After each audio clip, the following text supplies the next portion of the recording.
Yun no, maulan na umaga mga boss Lodi Amo no. Yan, nakapang walking attire tayo. Kaso umulan. Makikita nyo dito, weather natin is rainy day. Kaya ayun, nagdadalawang isip tayo kung saan tayo pupunta. Kasi wala tayong malalakaran ng ganitong maulan dito. Unless mag-i-indoor walking tayo sa loob ng mall, no? So magpapaload lang tayo ng bus card natin, tas hanap tayo ng mall na malalakaran natin. Doon tayo bubuo ng 10,000 steps natin for today. Ikot-ikot tayo, no? Para kahit pa paano may workout tayo sa ganitong maulan. Ganito yung tsura ng kotse ko dati guys. Nakita ko lang. Ganda oh, no? Ayan oh. Sheesh! Ganito yung kotse ko dati. Parang gusto ko uling bumili ah. No? Gusto ko uling bumili ng ganun ah. Pag uwi ko ng Pinas, baka bumili uli ako ng ganun. Magaling siya mag-setup. Marunong. Malamang sa malamang Pinoy yan. Kasi ang mga malilinis mag-setup dito, tsaka magagandang mag-setup dito mostly mga Pinoy. Yun. Pinoy lang naman mahilig mag-setup eh. Meron naman mga ibang lahi na mahilig mag-setup. Kaso kengkoy sila mag-setup eh. Hindi sila malinis mag-setup. So ayun, lakad muna tayo guys. Punta tayo sa Yas Mall. Kasi medyo malaking mall yun, no? Update ko kayo pagdating natin doon. So ganito lang mag-load dito guys. Lagyan mo yung card dyan. Yan, Habilat card. Kita nyo, balance, recharge. Add 10, kunyari, ito yun. Without receipt. Tapos lagyan mo lang dito yung pera. Then, pa-process nyo na. Yun na, balance natin 18. So meron ng load yung card natin na dinagdagan natin na 10, 18 na yung total nya. Marami nang mapupuntahan yun, malayo na yun. Makakapunta ka na ng Saudi, ng Qatar, ng Bahrain. And then, joke lang. Ano yun, dito lang yun sa UAE, Abu Dhabi. Pero marami na mapupuntahan yun guys, malayo-layo na yung mapupuntahan mo doon. Ngayon punta tayo sa Yas, medyo mga parang 10 kilometers away from here. Tas eto, punta na tayo sa bus station. So, doon tayo sa Yas Mall. Doon tayo maglakad-lakad, no. Ay na yung mga bus na sasakyan natin. Andito yung bus terminal. Yung mga bus terminal dito guys, ay yung mga bus dito, by number siya. Hindi kagaya sa atin na may signboard kung saan papunta yung destination. Dito, depende sa number ng bus yung magiging destination mo. So, kung gusto mo malaman yung further details, i-check mo sa Google Maps. Isasabihin naman sa'yo ng Google Maps kung anong bus yung sasakyan mo. Depende sa destination mo. Yan na yung bus natin. Tara. 102.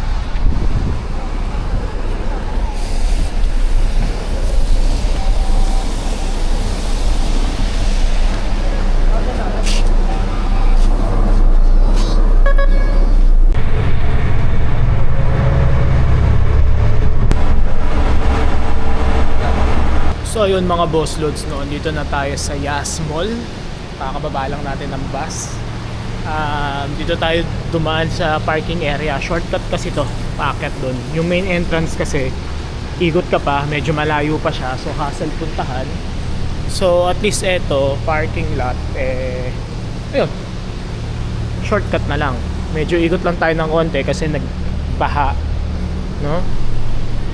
Yun nga, tulad nung sabi ko sa inyo dati, hindi built ang bansa na to para sa rainy days at sa baha. Kaya kung makikita nyo dito, pag konting ulan lang, baha na agad, especially sa city. Tsaka kahit sa mga gantong parking, no? Yan, mga ganyan, wala silang drainage system kasi sobrang bihira umulan dito, as in once in a blue moon. Pero ngayon, sobrang weird ng weather, no? Parang ilang araw na nag-uulan, may mga ilang linggo na rin na sunod-sunod na nag-uulan. So ayan ang cause, babaha. Anyways, tara, akit muna tayo, hanap tayo ng mapu-food trip. Tingin tayo sa Carrefour ng mga healthy foods kasi medyo nagugutom na rin ako. Let's go guys, tara. Yung nakikita nyong yan yung Ferrari World, no? Dyan yung parang fastest roller coaster sa buong mundo. Parang 300 kilometers per hour ata yung basta fastest siya na roller coaster. Ngayon sarado kasi maulan. Yun, eto naman, etong building na to guys, parang skydiving ata to or parang mountain climbing. Basta may activity din dyan sa loob na hindi ko pa natatry. Tignan natin kung anong meron dyan. Basta may something dyan sa loob na yan. So ngayon, bago tayo mag-ikot, kain muna tayo kasi nagugutom na talaga ako. Dahil ang ginagawa natin ngayon is 1 meal a day. Hapon na, so oras na ng kain ko. Tingin tayo ng healthy foods, less yung mga low carb foods at the same time alam mo yun, malinamnam pa rin kainin. Isip mo ako mag-IKEA ako eh. Tingin tayo sa IKEA mamaya guys. Let's go. So yan yung sabi ko sa inyo kanina, no, yung building na yan, climbed pala siya. So para siyang artificial na skydiving experience. Yan, tignan nyo na lang. Yan, may parang rock climbing. Climb. Yan. Kaso, tsaka na tayo pumunta dyan. Marami pa tayong pupuntahan ngayon. Mag-ikot-ikot tayo. Tapos ayun yung Ferrari World nga. Tulad ng sabi ko sa inyo. Eto, may parang restaurant dito na Arabo-Arabo. Ayan. Tara, Ferrari World. Tara, puntahan natin to.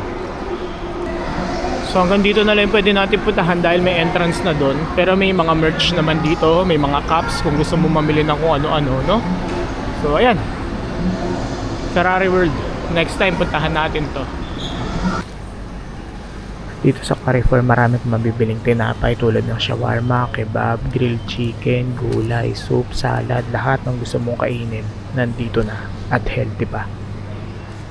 So ito nabili natin guys, grilled chicken, chocolate, tubig, saka itong shawarma.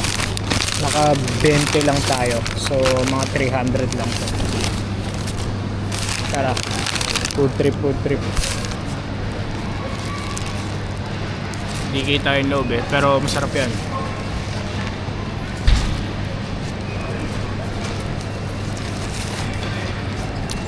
May chicken, may fries, garlic sauce, tsaka pickles. Yun talagang timpla ng totoong shawarma. Walang kamatis, walang cucumber, walang onion. Tsaka hindi siya giniling. Grilled chicken talaga siya. Ayan. Sarap na ito.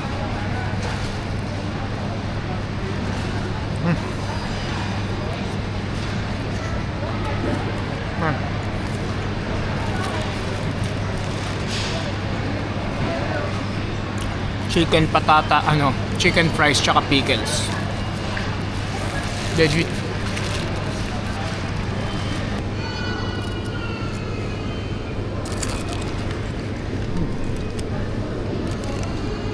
May kaguluhan dito guys, hindi ko alam kung anong meron pero may nagpipicture natin.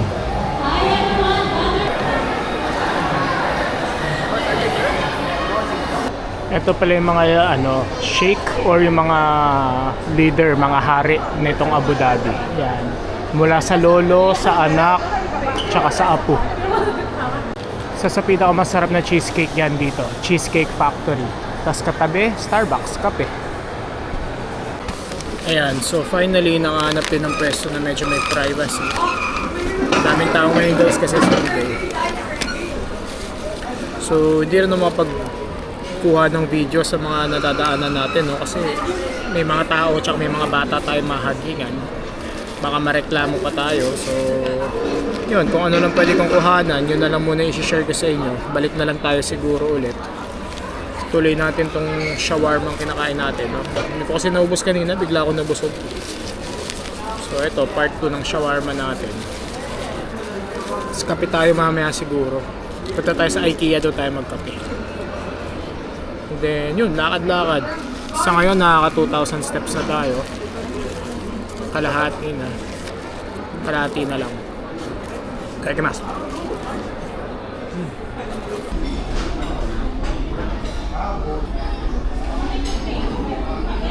So ayun mga boss, no, hindi ako Hindi na ako nakapag-vlog sa kakaikot ko dahil ang daming tao. Hindi ko pwede mahagingan ng camera natin. So nag-ikot-ikot tayo sa IKEA. Kumain na rin tayo ng dinner natin, no? Ngayon, uwian na. Dilim na sa labas eh. So sakay ulit tayo ng bus, tas sila, uwi na tayo sa atin. Naka 8,000 steps naman tayo ngayong araw. Kakaikot natin dito sa mall tsaka sa IKEA.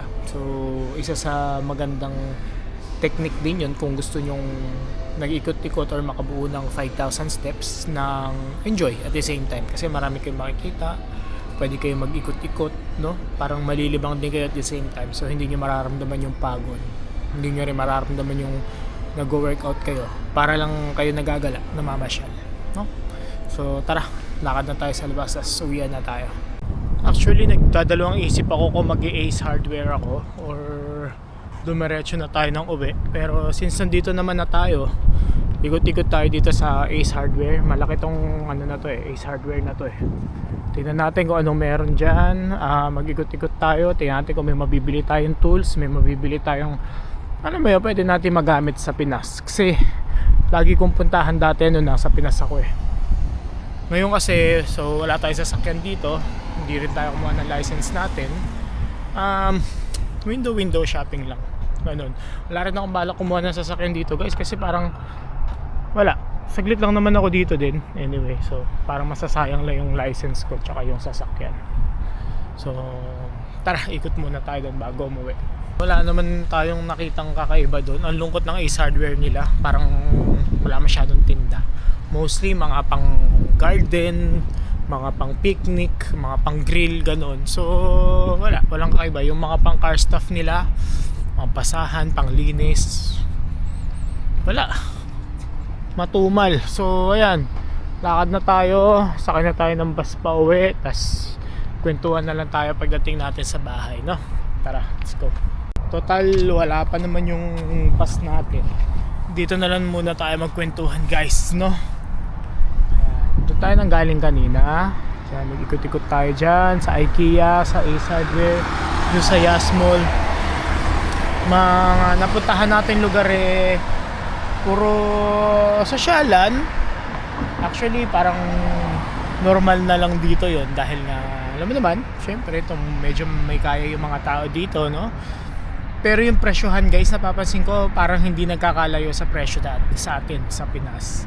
Nakakalungkot lang isipin kasi yung kunyari yung 1K peso sa Pinas, medyo kailangan mo ng 2 o 3 araw para kitain.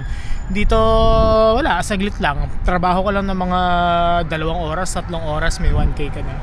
Yun lang yung parang sad reality. Dahil hindi na angkop yung mga presyo ng bilihin sa atin sa pasahod, no? Parang kapresyo lang din dito eh. So might as well dito ka na lang sa lugar or bansa na yung sahod eh nagmamatch sa mga bilihin, or else gagalingan mo talagang dumiskarte ng kaperahan sa atin para makasabay ka, no?